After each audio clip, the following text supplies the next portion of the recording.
Good morning. It's my last day in California this month. I've had quite a trip. I've gotten several new clients, and the experience with working with them has been outstanding. I'm always amazed.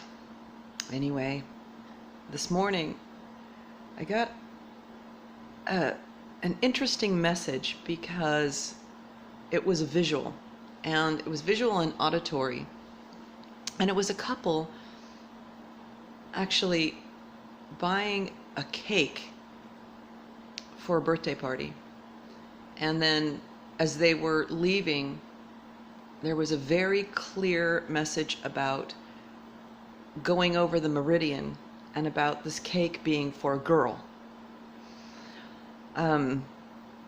And the energy and the information that was coming through on this was gender neutrality, that there is an inner argument between a couple regarding their child, and the fact that their child was born one gender, which is, specific genitalia, and that no longer earmarks what a person is to be in this world. And there are a lot of people that don't understand that. People my age have a really hard time understanding non-binary and gender fluidity and gender neutrality, and the fact that people don't identify who they are as a person anymore by their genitalia. And even that word for some people is uncomfortable. But that's the truth.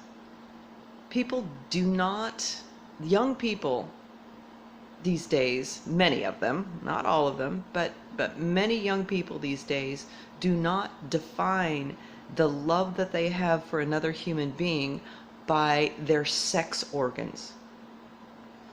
And it doesn't even need, changing from or not identifying with your genitalia, like being born with male genitals and being more effeminate and liking to dress effeminate. People say, oh, cross-dressers or whatever, and they make fun of that. But no, I'm talking about somebody who has more of a feminine presence and wants to accept that. And not in the other way. And going back and forth and being able to be whatever you feel like being that day, whether you feel like being effeminate or feel like being a little bit more masculine, whatever feminine and masculine mean. Because in many ways, those old, masculinity can be very beautiful and femininity can be very beautiful. You can tell it's early in the morning. But at the same time, a lot of those roles confine people and they confound people. And men clam up and they don't express themselves. And women often feel foolish and like they're expressing themselves too much.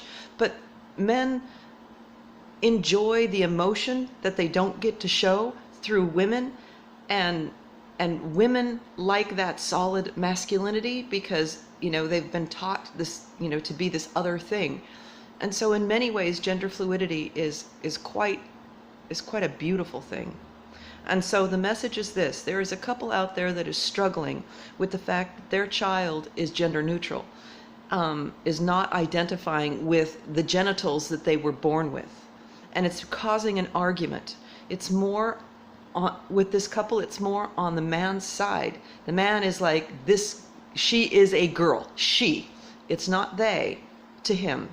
But why do you have to define your child? Quit defining them. Let them be the individual that they were born in this world to be. Call them they. Let them be non-binary or gender neutral or whatever it is that they need to be. But this argument will tear your family apart, and it doesn't need to even be an argument. Just love your child. Just love them. Love them for who they are. That's why we're on this world. This is to love, to learn how to relate to each other. Anyway, I hope you have a beautiful day. Take care. Rain out.